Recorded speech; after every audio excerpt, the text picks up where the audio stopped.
Today we're going to talk about some of our renovation plans for this year, and we should probably start with this room that we finished. Prematurely finished, or said was finished last year. Now it was mostly finished, but there were a few kind of snagging bits and pieces and a couple of things that we weren't able to do in time for the end of the year. And so that's kind of what we've been doing here and there, just kind of doing a few light days or a few light mornings to tick some of those things off the list. So we've done a bit of painting, a bit of filling, a bit of plumbing, and now Kylie is doing a little bit of waxing or oiling, or maybe both, of some of the lintels and the beams. And so we thought we'd start in here and catch you up on some of the things that have been going on over the last few weeks, and then go into a bit more detail about some of our bigger plans for this year. So is it oil or is it wax? Or is it both? It's both. Best of both worlds. Back when I did all the research for how to clean up these beams, and lots of people recommended oxalic acid, and so I went to research online and I watched a load of videos, and the best video by far was from the company that I then bought the wax from, and their product is fully natural, so there's no solvents and stuff in it, so it smells really nice. Also has additional orange oil, which makes it smell very nice. I wondered what that smelled like. Raw beeswax, linseed oil, caruba wax, if I'm saying that rightly, and then the orange oil. The reason for the combination of the oil and the wax is they have different properties, and everyone says use a hard wax oil when you're doing like beams and even in woodworking and stuff. This is also food safe, so you could use it on like worktops. What else they say on here? Water resistant, solvent free, hard wearing, heat resistant, food safe, slip resistant, toy safe. And so the idea here is to protect the beams. So suggests 2 coats, and if it's not obvious, this is not our finished ceiling. We're not leaving this OSB on display, nor the pipework. So I'm doing the first coat now, and then I'll do the second coat, because we're only going to have like this kind of bottom strip. We'll put a suspended ceiling, fake ceiling with some insulation in here. So the bottom strip is all that needs to be done the second time, as well as the bottom. But I wanted to get these protected now, before they go back to being all black again. And you can already see, I don't remember the black being this distinct. I know there was lots of patina left when I did all the sanding, but there's definitely more grain has come out. Yeah, definitely. Just from the couple of months of being exposed to the air. And I actually really like it. It looks amazing. It's kind of one of the reasons we left it for a little while, so it go a little bit back to having some patina, but without it being completely black. It will dry this darker colour, not this light natural colour. And what they actually recommend is to make sure that you're happy with the colour, is that when you finish your project, you wipe it down with water, and that's kind of the colour that you can expect once you've put your wax on. And it's a matte finish, so it's not going to look all shiny like it is while it's wet. It will dry to a nice matte finish. And whilst it might seem like this isn't super critical for us being able to use this room, because it's kind of decorative, a bit like some of the filling that I was doing earlier, this is quite important because we want to install a kitchen sink, or a temporary kitchen sink, in here in the doorway area. We've put in some of the plumbing, but we wanted to get the beams done so that we can put the sink in and then not have to take it out when we need to do the beams. It is the endless cycle of dependencies and building site Tetris. But we're getting there. So we're going to crack on with a few more bits in here, and we'll talk to you in a bit.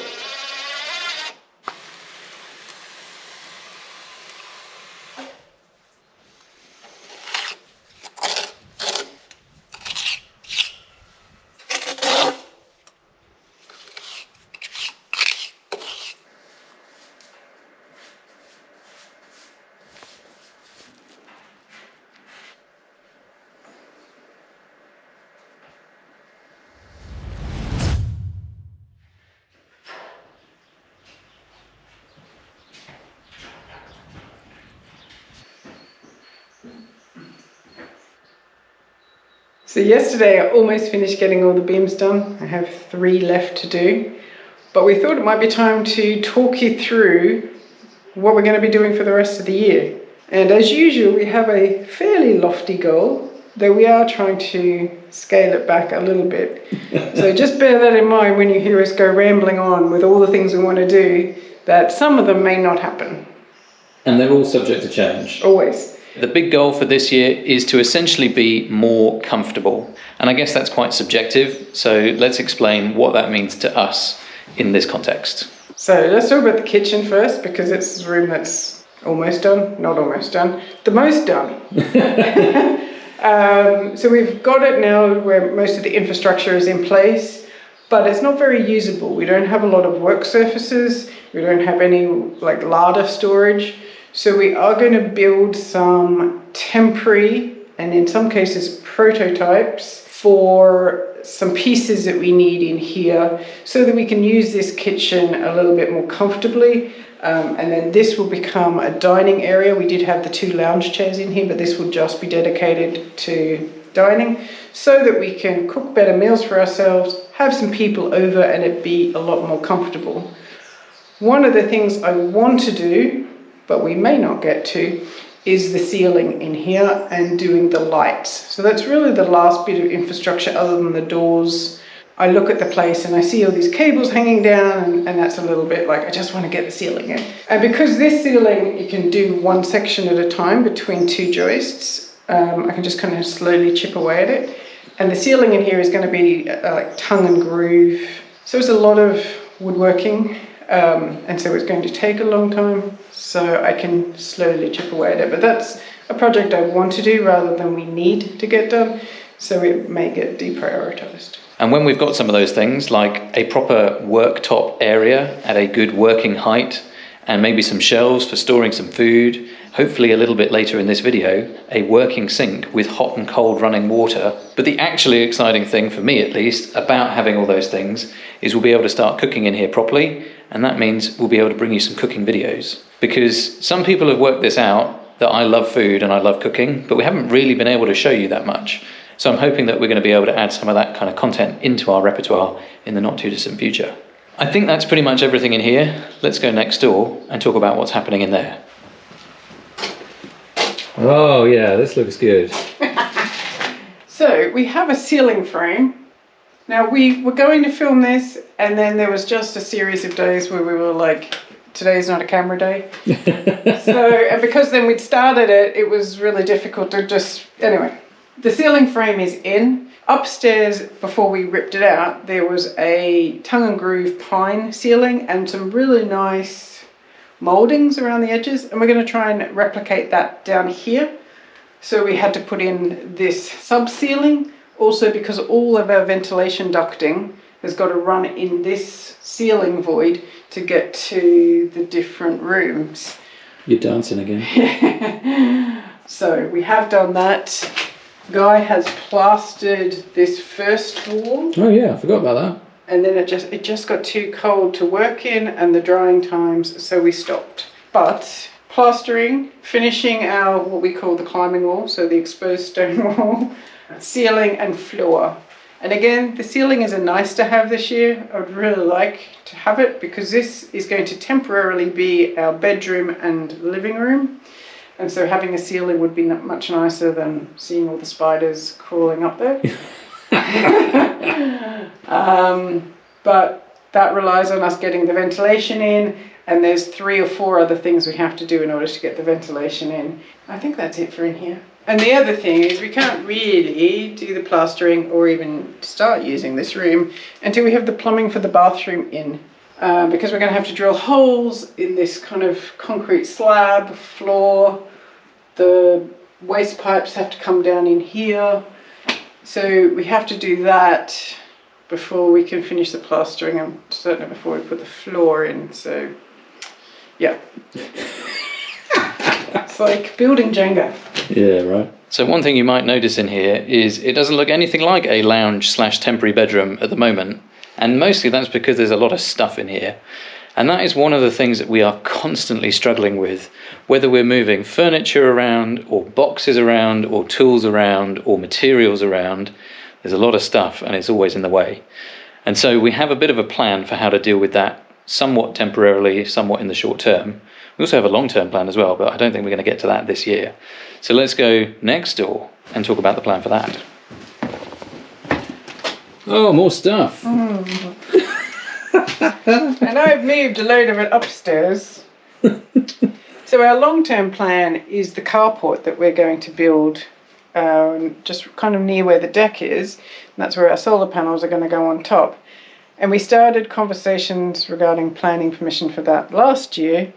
And we're still going through that process, and it's probably not going to come through this year. And we don't really want to have to build something temporary, because building something temporary takes some time, and that takes us away from other things. And then we're like, well, what do you do with it when we get the permanent solution in? And we've been around this loop so many times. And our newest solution is, in this space, we're going to build some tall, U-shaped storage racks, and then be able to pile everything vertically in this space, because we're not using this space until we can build a staircase. That's the hope. And then we're going to build some similar storage racks in the old carport, in the old outbuildings, for some of the stuff that doesn't need to be indoors, again, so that we have vertical space and can put a lot more stuff. That's the plan. Yeah. I also want to, in this room... Oh, hang on, yeah. I want to get a washing machine in here, so I'm going to probably prototype roughly some units and cabinets to go in here so that we can get a sink and washing machine down here. There's a lot of stuff in here. And we have the same ceiling issue in here as well, so we can't finish the ceiling, though we have done the ceiling frame. We can't finish that until the ventilation ducting is in. Yeah, and in here, there's a list of things we need to do. We need to finish fixing the toilet, redo the plumbing, and we're going to do another sink cabinet prototype out of just whatever we have to hand, so that when I get a workshop I can build the proper one. What else is in here? Temporary door, maybe. Oh yeah, a privacy door. Make a door just out of OSB and scraps to allow people the privacy to, you know, do what they need to do. Sit and meditate. Yeah, that's it.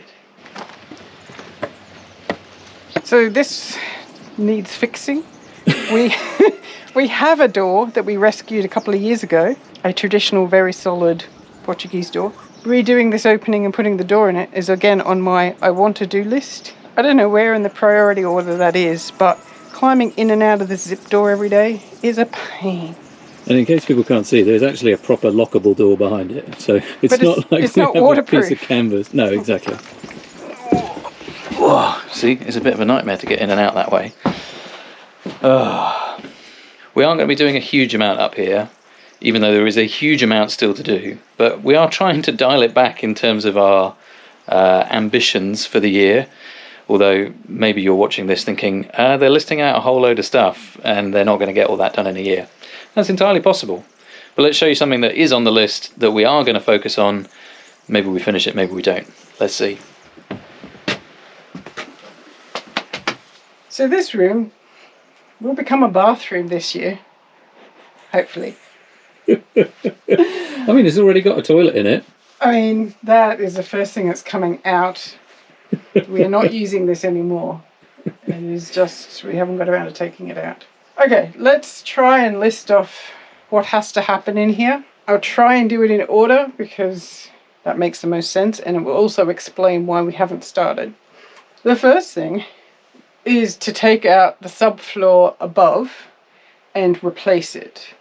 There are so many issues with this floor above us. I've walked in the loft a few times and there are definitely lots of places where your foot can go through. I mean, this is a prime example that just has another board over it. It's where they put the plumbing when they did this retrofit for the first bathroom.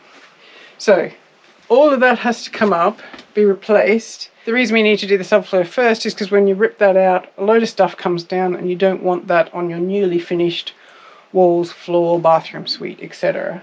I think the second thing that we need to solve is the floor levels. We have, I think, 4 different levels in here, and then a future level that we have to think about. And also 2 different construction methods in here. So I'm standing on what was the original bathroom, which is just this small room. It has a block and beam concrete slab. Then the part that was a bedroom next to it is normal joist, suspended floor style construction. And so we need to be able to blend the 2 into a single consistent floor level, get all the plumbing through it. And there is an added complication downstairs. There are 2 massive concrete beams that we can't go under. So we have to get all the plumbing on one side of the beams. And on top of all of that is going to... Very complicated. I know, it's going to go underfloor heating. All of that, as well as all the plumbing running potentially in a slab in here, has to get solved. And yeah, we've been putting it off for a long time because it's a lot more complicated than we thought. But services first, and then we work out the floor level. Okay, then these 2 window spaces, we need to make a new window opening that fits some windows and insulate it so that it is not a cold bridge to the outside, which it definitely is at the moment. I also want to take these windows, they're single paned, I want to restore them, but the frames are no good because they don't actually have a bottom part of the frame. So I have to come up with a new way of building an opening that fits a frame that these windows can go into, and then work out how to restore the windows, of course. And I know that someone's going to tell me that I should be putting double glazing in here, but I have a plan so that we don't have this massive heat loss through the window. We want to keep the traditional look of these windows, and that's much more important to us for at least the first room, because it's kind of going to be an experiment. If it doesn't work, then we can think about replacing with double glazing or something else. But I have a plan that I think will work. I just have to have some time and probably some more skills to implement it. And then all the normal kind of putting a shower in, putting a bath in, plastering, lime washing, all of that stuff. That's easy stuff compared to the complexities of this build. That's probably the biggest project for this year, is this bathroom. So much for slowing down, right? 1 room, that's all I want done by the end of the room.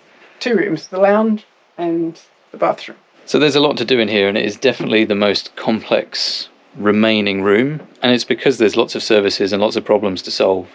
But hopefully we can at least break the back of some of those this year. And once we've done that, then we get to do the fun stuff, like putting in an actual shower and a bath and a sink and a toilet and all that kind of stuff. But that stuff's only going to take a couple of weeks. It's all the other stuff that needs to be solved to begin with that is going to take the time. And so as much as it sounds quite simple to just get a bathroom installed, it's probably going to take us most of this year to do that, which is a bit depressing, but that is the reality of this project. Shall we go outside and talk a little bit about that?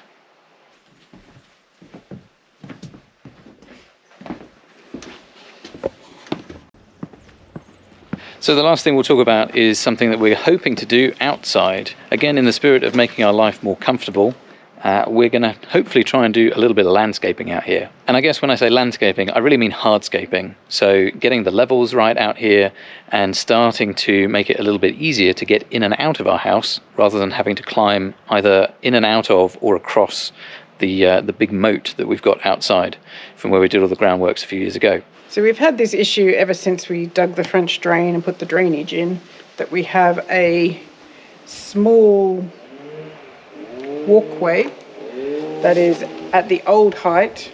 We have the moat, which is at the new height.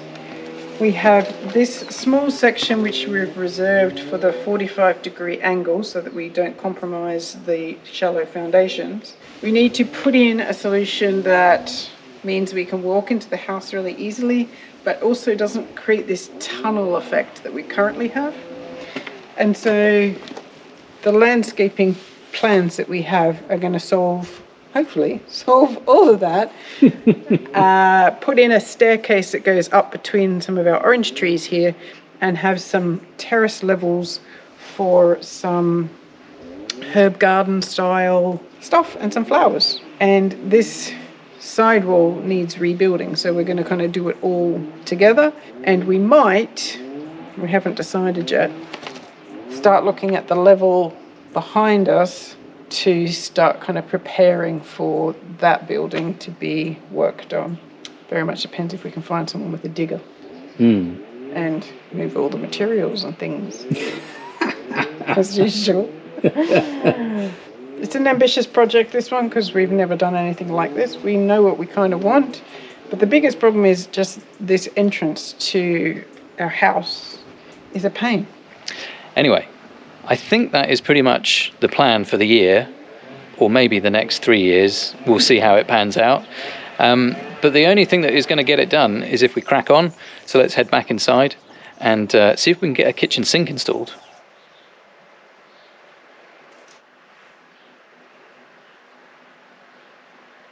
Okay, gotcha.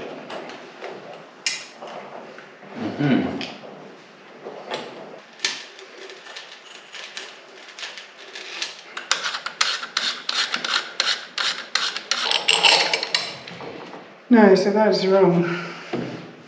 I think that the middle piece has to go in between the two washers. Oh, in between them? Because that's what you see on the top of the sink, right? You don't see that. The other washer goes underneath. Oh, yeah. That one, I think, goes with this one from the underside. Yes, you're right. Yes.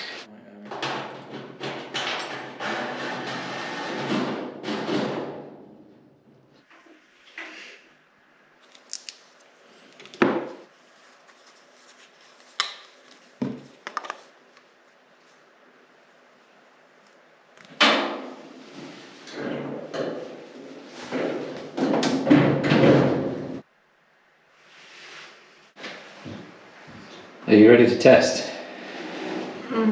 Yeah. You don't sound that confident. How does this work?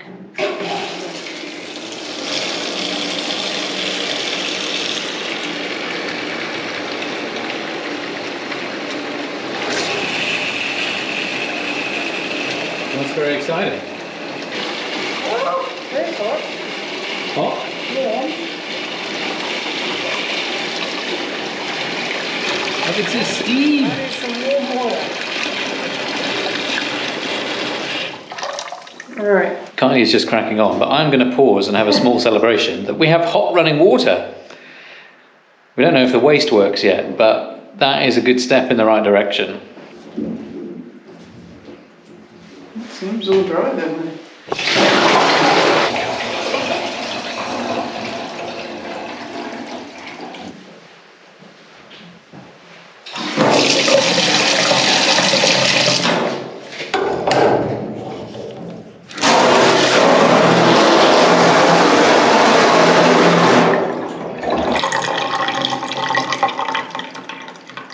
Have you seen and heard? That's a very fancy tap, and it was really affordable actually. We looked in a local shop and they were like hundreds of euros, and we got this one online and it was less than that. I can't remember the exact price, but I'm very pleased with that. I think it's excellent. This is not the final sink that will go in here, but it is going to be our temporary sink. In the future, this is going to go into my brewery / processing kitchen, which we haven't built yet, but it's going to work really nicely in here for now. In the future, we're going to have a ceramic butler style sink, or a Belfast sink, I think they're also called, probably with a slightly less funky looking tap, but we don't know exactly. But there we go. And I have just one more thing to say, because it seems that it's not clear that we're having a sink in front of our door. And while that is true, this is a doorway. It goes out onto the street, and we will be putting a new door in there. It will be a door that doesn't open. So from the inside, it will be more like a window, but from the outside, it will match the door to the lounge, so it looks like there are two doors, because that is what is traditional on the ground floor, is to have doors. And so we want to have doors, but this one just won't open. And it will be glass all the way from here up to here. Like a big window. Yeah. So yes, just in case you were wondering why we're putting a kitchen sink and all our plumbing in front of a doorway, that is why. So there we go. That is some of our plans and a little bit of work that we've been doing in here over the last few weeks. Hopefully you enjoyed it as much as we did. We will see you in the next video. Bye for now. Bye-bye. Right, let me finish these beams.